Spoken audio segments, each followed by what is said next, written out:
ಓಂ ಗಂ ಗಣಪತಿಯೇ ನಮಃ ಶ್ರೀಮಾತ್ರೇ ನಮಃ. ಈ ದಿನ ನಾವುಗಳು ತಿಳಿದುಕೊಳ್ಳುವಂತಹ ಈ ಕಥೆಯು ತುಂಬ ಜ್ಞಾನವರ್ಧಕವಾದದ್ದು ಹಾಗೂ ಮೌಲ್ಯಗಳನ್ನು ಹೊಂದಿದ್ದು ನಮಗೆ ಬುದ್ಧಿಯನ್ನು ಹೇಳುವಂತಹ ಮಹತ್ತರವಾದ ಒಂದು ಕಥೆಯಾಗಿದೆ.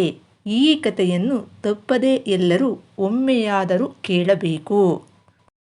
ಕೇಳಿದ ನಂತರ ಈ ಕಥೆಯಲ್ಲಿನ ಮೌಲ್ಯಗಳನ್ನು ಸ್ವತಃ ನಾವುಗಳು ನಮ್ಮಯ ಜೀವನದಲ್ಲಿ ಅಳವಡಿಸಿಕೊಳ್ಳಬೇಕು. ನಾವು ಅಳವಡಿಸಿಕೊಂಡರೆ ಮುಂದಿನ ಪೀಳಿಗೆಯೂ ಕೂಡ ಆ ಮೌಲ್ಯಗಳನ್ನು ಅನುಸರಿಸುತ್ತದೆ. ಏಕೆಂದರೆ ಈ ಭೂಮಿಯ ಮೇಲೆ ಹುಟ್ಟಿರುವ ಪ್ರತಿಯೊಬ್ಬ ವ್ಯಕ್ತಿಯ ಜೀವನದಲ್ಲಿ ವೃದ್ಧಾಪ್ಯ ಅನ್ನೋದು ಬರುತ್ತದೆ. ಈ ದಿನ ಮಕ್ಕಳಾಗಿರುವವರು ಮುಂದೆ ಯುವಕರಾಗುವರು. ನಂತರ ವೃದ್ಧಾಪ್ಯವನ್ನು ಅನುಸರಿಸುವ ಮೂಲಕ ವೃದ್ಧರಾಗುವರು. ನಾವುಗಳು ಎಷ್ಟೇ ಧನವಂತರಾದರೂ ಸಹ ವೃದ್ಧಾಪ್ಯವನ್ನು ಬರದೇ ತಡೆಯಲು ಅಸಾಧ್ಯ. ಎಷ್ಟೇ ಜ್ಞಾನವಂತನಾದರೂ ಧನವಂತನಾದರೂ ಹಾಗೆಯೇ ಚಾಣಾಕ್ಷತೆ ಹೊಂದಿರುವ ವ್ಯಕ್ತಿಯಾದರೂ ಕೂಡ ಅವರ ಮೇಲೆ ಕೂಡ ಈ ವೃದ್ಧಾಪ್ಯ ಅನ್ನೋದು ಬಂದೇ ಬರುತ್ತದೆ. ಈ ಸೃಷ್ಟಿಯಲ್ಲಿ ಜೀವಿಸಿರುವ ಪ್ರತಿಯೊಂದು ಪಶು ಪಕ್ಷಿಗಳಿಗೂ ಕೂಡ ವೃದ್ಧಾಪ್ಯ ಬರುವುದು ಖಚಿತ. ಮುಖ್ಯವಾಗಿ ಒಂದು ಕಾಡಿನಲ್ಲಿ ಇರುವಂತಹ ವೃದ್ಧನಾದ ಗರುಡ ಪಕ್ಷಿಯು ಹೇಳುತ್ತದೆ, ವೃದ್ಧಾಪ್ಯದಲ್ಲಿ ಇರುವಂತಹ ತಂದೆ ತಾಯಿಗಳನ್ನು ಮಕ್ಕಳು ಸಲಹದೆ ಏಕೆ ಅವರನ್ನು ಬಿಟ್ಟು ಬಿಡುತ್ತಾರೆ, ಅಂದರೆ ಏಕೆ ತೊರೆಯುತ್ತಾರೆ ಅಂತ. ಈ ವಿಷಯಕ್ಕೆ ಸಂಬಂಧಿಸಿದಂತೆ ಈ ದಿನ ನಾವುಗಳು ಈ ಕಥೆಯ ಮೂಲಕ ತಿಳಿದುಕೊಳ್ಳೋಣ. ಈ ಕಥೆಯ ಪ್ರಕಾರ ನಾವು ನೋಡುವುದಾದರೆ, ಪುರಾತನ ಕಾಲದಲ್ಲಿ ಒಂದು ದಟ್ಟವಾದ ಕಾಡಿನಲ್ಲಿ ವಟವೃಕ್ಷವೊಂದು ಇತ್ತು. ಈ ವಟವೃಕ್ಷವನ್ನು ಕೆಲವರು ಗೋಳಿದ ಮರ ಅಂತಾನೂ ಕರೆಯುತ್ತಾರೆ. ಈ ಮರದ ಮೇಲೆ ಸಾವಿರಾರು ಸಂಖ್ಯೆಯಲ್ಲಿ ವಿವಿಧ ಜಾತಿಯ ಪಕ್ಷಿಗಳು ತಮ್ಮಯ ಗೂಡನ್ನು ನಿವಾಸ ಮಾಡಿಕೊಂಡು ಆ ವಟವೃಕ್ಷದ ಮೇಲೆ ವಾಸ ಮಾಡುತ್ತಿದ್ದವು. ಹಾಗೆಯೇ ಈ ಮರದ ಮೇಲೆ ಇರುವಂತಹ ಪಕ್ಷಿಗಳು ವಲಸೆ ಹೋದಾಗ ಮತ್ತೆ ಬರುವಾಗ ಈ ಮರದ ಮೇಲೆ ಕುಳಿತು ವಿಶ್ರಾಂತಿಯನ್ನು ಪಡೆಯುವ ಮೂಲಕ ಅಪಾರವಾದಂತಹ ಆನಂದವನ್ನು ಅನುಭವಿಸುತ್ತಿದ್ದವು. ನಾವು ಕೂಡ ಯಾವುದೇ ಒಂದು ಸ್ಥಳದಲ್ಲಿ ಕೆಲವು ವರ್ಷಗಳ ಕಾಲ ವಾಸ ಮಾಡಿದರೆ ಅಲ್ಲಿಂದ ಬರುವಾಗ ಆ ಸ್ಥಳದ ನೆನಪು ಹಾಗೂ ಅಲ್ಲಿನ ವ್ಯಕ್ತಿಗಳ ಮೇಲಾಗಲಿ ಅಪಾರವಾದಂತಹ ಪ್ರೀತಿ ವಿಶ್ವಾಸಗಳನ್ನು ನಾವು ಬೆಳೆಸಿಕೊಳ್ಳುತ್ತೇವೆ. ಹಾಗೆಯೇ ಈ ವಟವೃಕ್ಷದ ಮೇಲೆ ವಾಸ ಮಾಡುವಂತಹ ಪಕ್ಷಿಗಳಿಗೆಲ್ಲ ಕೂಡ ಆ ವಟವೃಕ್ಷ ಅಂದರೆ ಬಹಳ ಇಷ್ಟ. ಹೀಗೆ ಕಾಲ ಅನ್ನೋದು ಕಳೆಯುತ್ತಾ ಇರುವಾಗ ಒಮ್ಮೆ 3-4 ವರ್ಷವಾದರೂ ಆ ಕಾಡಿನಲ್ಲಿ ಮಳೆ ಅನ್ನೋದು ಬೀಳುವುದಿಲ್ಲ. ಈ ಪರಿಣಾಮದಿಂದ ಕಾಡಿನಲ್ಲಿ ಯಾವುದೇ ಒಂದು ಹಚ್ಚ ಹಸಿರಾದ ಗಿಡ ಮರಗಳು ಅನ್ನುವು ಕಾಣಬಂದಿಲ್ಲ. ಈ ರೀತಿ ಇರುವಾಗ ಕಾಲಕ್ರಮೇಣ ಪ್ರತಿಯೊಂದು ಗಿಡವೂ ಕೂಡ ಒಣಗುತ್ತಾ ಹೋಗುತ್ತದೆ. ಪರಿಸ್ಥಿತಿ ಅನ್ನೋದು ಹೀಗಿರುವಾಗ ಆ ವಟವೃಕ್ಷವು ಕೂಡ ನೀರಿಲ್ಲದೆ ನಿಧಾನವಾಗಿ ಒಣಗಲು ಪ್ರಾರಂಭಿಸಿತು. ಒಟ್ಟಾರೆ ಆ ಮರದಲ್ಲಿನ ಪಕ್ಷಿಗಳೆಲ್ಲವೂ ಕೂಡ ಒಂದೊಂದಾಗಿ ಆ ವಟವೃಕ್ಷವನ್ನು ಬಿಟ್ಟು ಬೇರೆ ಕಡೆ ಹೋಗುತ್ತಿದ್ದವು. ಆ ವಟವೃಕ್ಷವು ನಿಧಾನವಾಗಿ ಒಣಗುತ್ತಾ ಹೋದಂತೆಲ್ಲ ಆ ಮರದಲ್ಲಿನ ರಂಬೆ ಕೊಂಬೆಗಳು ಹಾಗೂ ಎಲೆಗಳು ಮುರಿದು ಕೆಳಗೆ ಬೀಳುತ್ತಿದ್ದವು. ಆ ವೃಕ್ಷದ ಮೇಲೆ ನಿವಾಸ ಏರ್ಪಾಟು ಮಾಡಿಕೊಂಡ ಪಕ್ಷಿಗಳೆಲ್ಲವೂ ಕೂಡ ಆ ಮರವನ್ನು ಬಿಟ್ಟು ಬೇರೆ ಕಡೆ ವಲಸೆ ಹೋದವು. ಆದರೆ ಒಂದು ವೃದ್ಧ ಗರುಡ ಪಕ್ಷಿಯು ಮಾತ್ರ ಆ ಮರದ ಮೇಲೆ ಒಬ್ಬಂಟಿಯಾಗಿ ಕುಳಿತುಕೊಂಡಿತು. ತಾನು ನೋಡುತ್ತಿದ್ದಂತೆಯೇ ಆ ಮರದ ಮೇಲೆ ನಿವಾಸವನ್ನು ಏರ್ಪಡಿಸಿಕೊಂಡ ಪ್ರತಿಯೊಂದು ಪಕ್ಷಿಯೂ ಕೂಡ ಆ ಮರವನ್ನು ಬಿಟ್ಟು ಬೇರೊಂದು ಕಡೆಗೆ ಜೀವನೋಪಾಯಕ್ಕಾಗಿ ವಲಸೆ ಹೋಗುತ್ತಿದ್ದವು.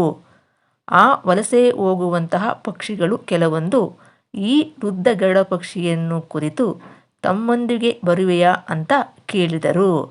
ಅದಕ್ಕೆ ಆ ಗರುಡ ಪಕ್ಷಿಯು ಅವರ ಜೊತೆ ಹೋಗಲು ನಿರಾಕರಿಸಿತು.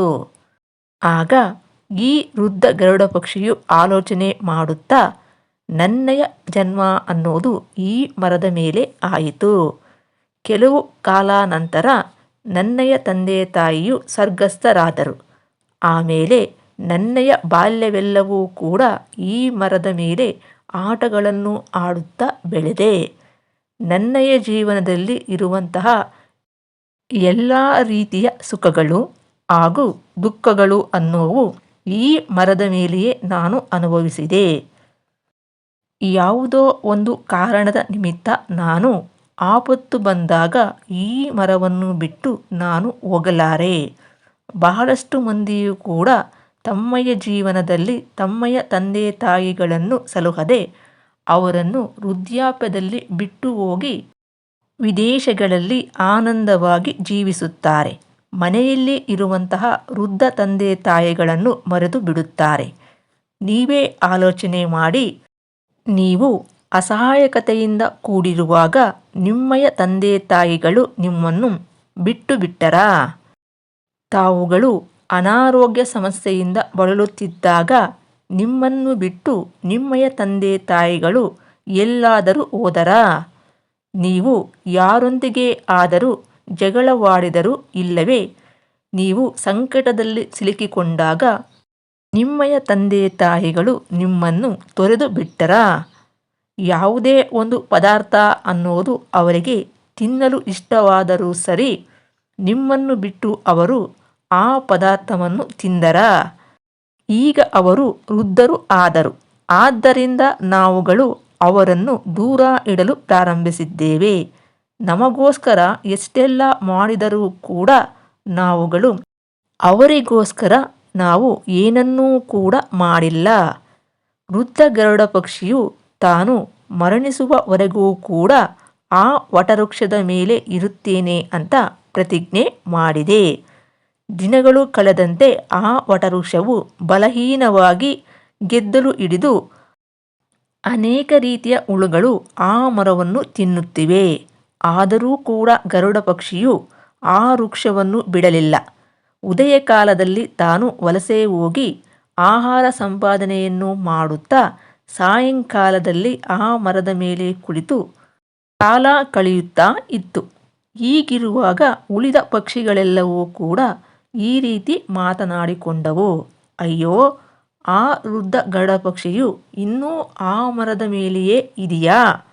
ಒಂದು ವೇಳೆ ಏನಾದರೂ ಆ ಮರದ ಮೇಲೆ ಇದ್ದರೆ ನಾವೆಲ್ಲರೂ ಹೋಗಿ ಏನಾದರೂ ಒಂದು ಹೇಳಿ ಹೇಗಾದರೂ ಮಾಡಿ ಆ ಗರುಡ ಪಕ್ಷಿಯನ್ನು ನಮ್ಮೊಂದಿಗೆ ಕರೆತರೋಣ ಅಂತ ಪಕ್ಷಿಗಳೆಲ್ಲ ಕೂಡ ಒಂದು ತೀರ್ಮಾನಕ್ಕೆ ಬಂದು ಆ ಗರುಡ ಪಕ್ಷಿಯ ಹತ್ತಿರ ಬಂದವು.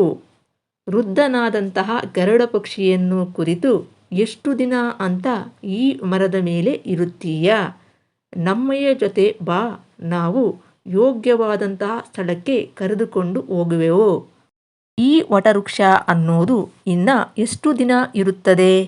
ಸತ್ತುಹೋದ ವ್ಯಕ್ತಿಯೊಂದಿಗೆ ನಾವು ಎಷ್ಟು ದಿನ ಇರಲು ಸಾಧ್ಯ? ಸತ್ತರೆ ನಾವು ಅವರೊಂದಿಗೆ ಸಾಯಬೇಕಾ? ಈ ವೃಕ್ಷವು ಕೂಡ ಒಂದು ದಿನ ಒಣಗಿ ಹೋಗುತ್ತದೆ. ಗೆದ್ದಲಿನಲ್ಲಿ ಇರ್ತಕ್ಕಂತಹ ಹುಳುಗಳೆಲ್ಲವೂ ಕೂಡ ಈ ಮರವನ್ನು ತಿಂದು ಬಿಡುತ್ತದೆ. ಇದರಿಂದ ಯಾವತ್ತಾದರೂ ಒಂದು ದಿನ ಈ ಮರ ಅನ್ನೋದು ಮುರಿದು ಬೀಳುತ್ತದೆ.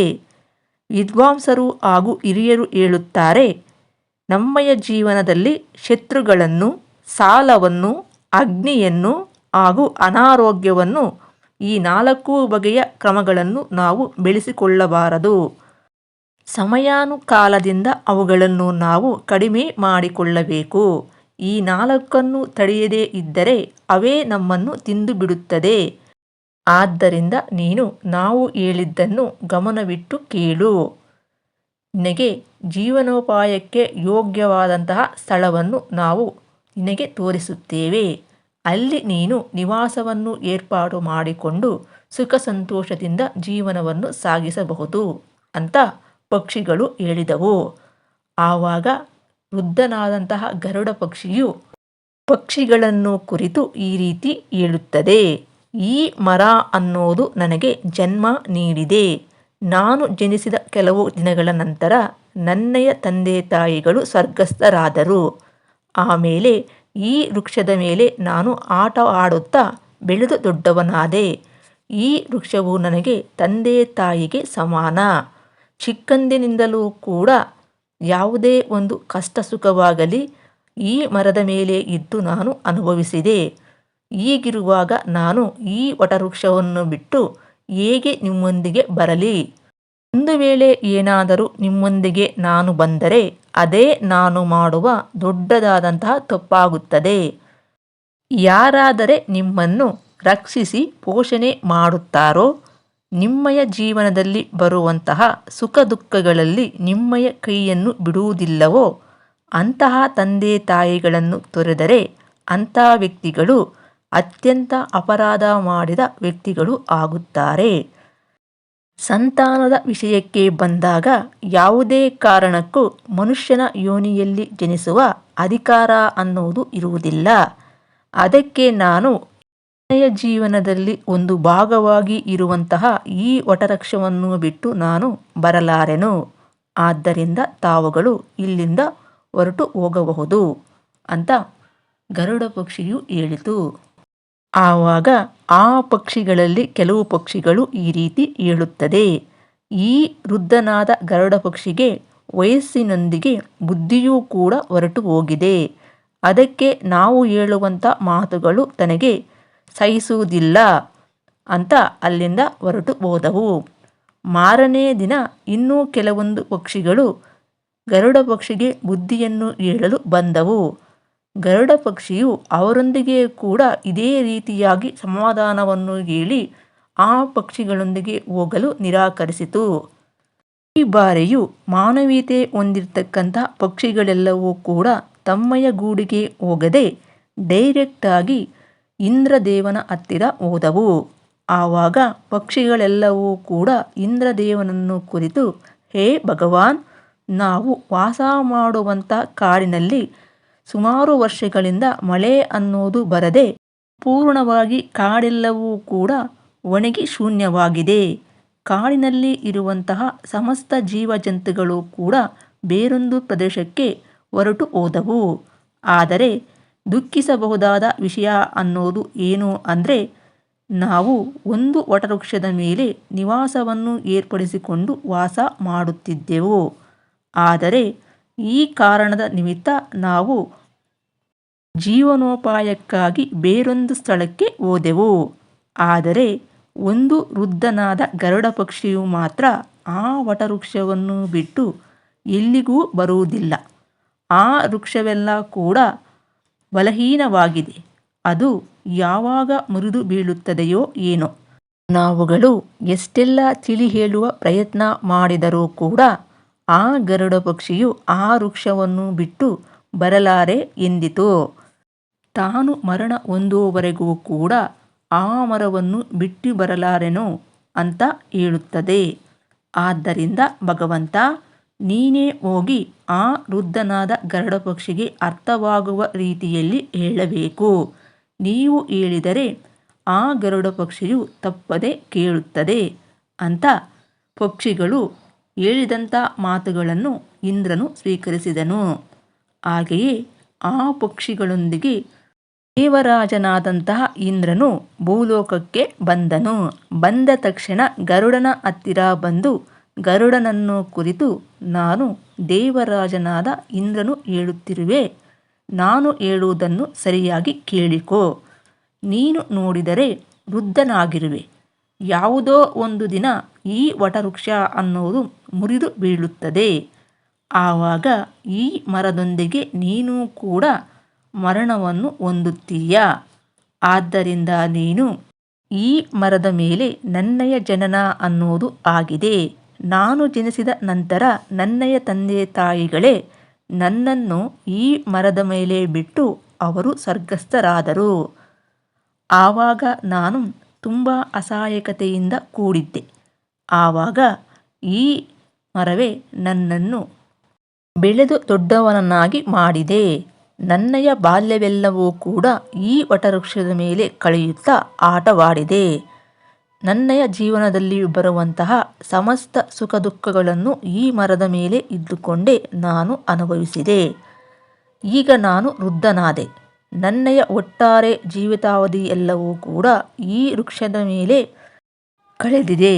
ಆಪತ್ತು ಬಂದಿದೆ ಅಂತ ಈ ಮರವನ್ನು ಬಿಟ್ಟು ನಾನು ಹೋಗಲಾರೆ. ಜನರೆಲ್ಲ ಕೂಡ ಇದೇ ತಪ್ಪನ್ನು ಮಾಡುತ್ತಾ ಇರುವರು. ಸಮಯ ಅನ್ನೋದು ಬಂದಾಗ ಅವರ ಸನ್ನಿಹಿತರನ್ನು ಹಾಗೂ ಬಂಧುಗಳೆಲ್ಲರನ್ನೂ ಕೂಡ ಬಿಟ್ಟು ಹೋಗುತ್ತಿದ್ದಾರೆ. ಆದರೆ ನಾನು ಮಾತ್ರ ಆ ರೀತಿ ಮಾಡುವುದಿಲ್ಲ. ನಾನು ಮರಣ ಹೊಂದುವವರೆಗೂ ಕೂಡ ತಂದೆ ತಾಯಿಗೆ ಸಮಾನವಾದ ಈ ಮರದ ಬಳಿಯೇ ಇರುವೆ ಎಂದಿತು. ಗರುಡನ ಅದ್ಭುತವಾದ ಮಾತುಗಳನ್ನು ಕೇಳಿದ ಇಂದ್ರನಿಗೆ ತುಂಬ ಸಂತೋಷವಾಯಿತು. ಆವಾಗ ವೃದ್ಧನಾದ ಗರುಡ ಪಕ್ಷಿಯನ್ನು ಕುರಿತು, ನಾನು ನಿನಗೆ ಒಂದು ವರವನ್ನು ನೀಡಬೇಕೆಂದುಕೊಂಡಿರುವೆ, ಏನು ಬೇಕು ಕೇಳು ಅಂತ ಇಂದ್ರನು ಹೇಳಿದನು. ಆವಾಗ ಗರುಡ ಪಕ್ಷಿಯು, ನನಗೆ ಅಂತ ಏನೂ ವರ ಬೇಡ. ಒಂದು ವೇಳೆ ನಿಮಗೆ ನೀಡಬೇಕೆಂಬ ಮನಸ್ಸಿದ್ದರೆ ಈ ವಟವೃಕ್ಷವು ಸದಾಕಾಲವೂ ಕೂಡ ಹಚ್ಚ ಹಸಿರಿನಿಂದ ಕೂಡಿದ್ದು ಕಂಗೊಳಿಸುತ್ತಾ ಇರಬೇಕು. ಇಂತಹ ವರವನ್ನು ನೀಡಿ ನಾನೂ ಕೂಡ ಹೇಗೋ ವೃದ್ಧನಾಗಿರುವೆ. ನನ್ನಯ ಶೇಷ ಜೀವನವನ್ನು ಈ ಮರದ ಮೇಲೆ ಕಳೆಯುವೆ. ನನ್ನಯ ನಂತರ ಈ ವೃಕ್ಷದಲ್ಲಿ ಸಾವಿರಾರು ಜಾತಿಯ ಸಾವಿರಾರು ಸಂಖ್ಯೆಯಲ್ಲಿ ಪಕ್ಷಿಗಳು ಸುಖವಾಗಿ ನಿವಾಸ ಮಾಡುತ್ತವೆ. ನನಗೂ ಕೂಡ ಸಂತೋಷವಾಗುತ್ತದೆ. ವೃದ್ಧನಾದ ಗರುಡನ ಈ ಮಾತುಗಳನ್ನು ಕೇಳಿದ ಇಂದ್ರನು ಹಚ್ಚ ಹಸಿರಿನಿಂದ ಆ ಮರವನ್ನು ಮಾಡಿದನು. ಸಂಪೂರ್ಣವಾಗಿ ಆ ಕಾಡೆಲ್ಲ ಕೂಡ ಮಳೆ ಅನ್ನೋದು ಬರಲು ಆರಂಭಿಸಿತು. ಒಟ್ಟಾರೆ ಆ ಕಾಡಿನಲ್ಲಿ ಇರುವಂತಹ ಎಲ್ಲ ಗಿಡಮರಗಳೆಲ್ಲವೂ ಕೂಡ ಹಚ್ಚ ಹಸಿರಿನಿಂದ ಕಂಗೊಳಿಸಿದವು. ಎತ್ತ ನೋಡಿದರೂ ಕೂಡ ಹಸಿರಿನಿಂದಲೇ ಕೂಡಿತ್ತು. ಯಾವ ಪಕ್ಷಿಗಳು ಆ ಕಾಡನ್ನು ಬಿಟ್ಟು ಬೇರೊಂದು ಸ್ಥಳಕ್ಕೆ ಹೋದವೋ ಆ ಎಲ್ಲ ಪಕ್ಷಿಗಳು ಕೂಡ ಮತ್ತೆ ಕಾಡನ್ನು ಸೇರಿದವು. ನಂತರ ಆ ವಟವೃಕ್ಷದ ಮೇಲೆ ಗೂಡನ್ನು ಕಟ್ಟಿಕೊಳ್ಳುವ ಮೂಲಕ ನಿವಾಸವನ್ನು ಏರ್ಪಡಿಸಿಕೊಂಡು ಅಲ್ಲಿಯೇ ವಾಸ ಮಾಡತೊಡಗಿದವು. ಆ ವಟವೃಕ್ಷದ ಮೇಲೆ ಎಲ್ಲ ಪಕ್ಷಿಗಳು ಕೂಡ ವೃದ್ಧನಾದಂತಹ ಗರುಡ ಪಕ್ಷಿಗೆ ಆಹಾರ ಹಾಗೂ ನೀರನ್ನು ನೀಡುತ್ತಾ ಆ ಪಕ್ಷಿಗೆ ಸೇವೆಯನ್ನು ಮಾಡುತ್ತಿದ್ದವು. ಈ ವಿಧವಾಗಿ ವೃದ್ಧನಾದ ಗರುಡ ಪಕ್ಷಿಯ ಶೇಷ ಜೀವನವು ಕಳೆದು ಹೋಯಿತು. ನಾವು ಕೂಡ ಈ ಕಥೆಯಿಂದ ಬಹಳಷ್ಟು ತಿಳಿಯಬಹುದಾಗಿದೆ. ಮುಖ್ಯವಾಗಿ ವೃದ್ಧರಾದಾಗ ಆ ವೃದ್ಧಾಪ್ಯದಲ್ಲಿ ಕೆಲವೊಮ್ಮೆ ಕೆಟ್ಟ ಸಮಯ ಅನ್ನೋದು ನಡೆಯುತ್ತಿರುವಾಗ ನಾವುಗಳು ಅವರ ಕೈಯನ್ನು ಬಿಡಬಾರದು. ಯಾರಾದರೆ ನಮ್ಮ ತಂದೆ ತಾಯಿಗಳು ನಮಗೆ ಜನ್ಮವನ್ನು ನೀಡಿ ನಮ್ಮನ್ನು ಪೋಷಣೆ ಮಾಡಿದ ದಾತರು, ಹುಟ್ಟಿದಾಗಿನಿಂದಲೂ ನಮ್ಮನ್ನು ಬೆಳೆಸಿ ಪೋಷಣೆ ಮಾಡಲು ನಾನಾ ರೀತಿಯ ಸಮಸ್ಯೆಗಳನ್ನು ಅನುಭವಿಸೇ ಇರುತ್ತಾರೆ.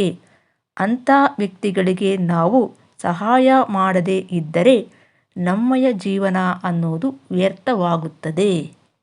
ಅಂತಹ ವ್ಯಕ್ತಿಗೆ ಮುಂದಿನ ಜನ್ಮದಲ್ಲಿಯೂ ಕೂಡ ಮನುಷ್ಯನಾಗಿ ಹುಟ್ಟುವಂತಹ ಅದೃಷ್ಟ ಅನ್ನೋದು ಇರುವುದಿಲ್ಲ. ಆದ್ದರಿಂದ ಪ್ರತಿಯೊಬ್ಬ ವ್ಯಕ್ತಿಯೂ ಕೂಡ ವೃದ್ಧರಾಗಿರ್ತಕ್ಕಂಥ ತಂದೆ ತಾಯಿಗಳನ್ನು ಸಲಹದೆ ಯಾವುದೇ ಕಾರಣಕ್ಕೂ ನಾವು ಬಿಟ್ಟು ಕೊಡುವುದಾಗಲಿ ಇಲ್ಲವೇ ತೊರೆಯುವುದಾಗಲಿ ಮಾಡಬಾರದು.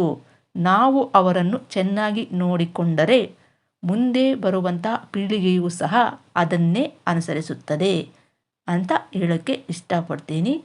ಸದ್ಯಕ್ಕೆ ಈ ವಿಡಿಯೋನ ಇಲ್ಲಿಗೆ ಮುಗಿಸಿ ಮತ್ತೊಂದು ವಿಶೇಷವಾದ ಮಾಹಿತಿಯೊಂದಿಗೆ ಇನ್ನೊಂದು ವಿಡಿಯೋದಲ್ಲಿ ಮತ್ತೆ ನೋಡೋಣ. ನಮಸ್ಕಾರ.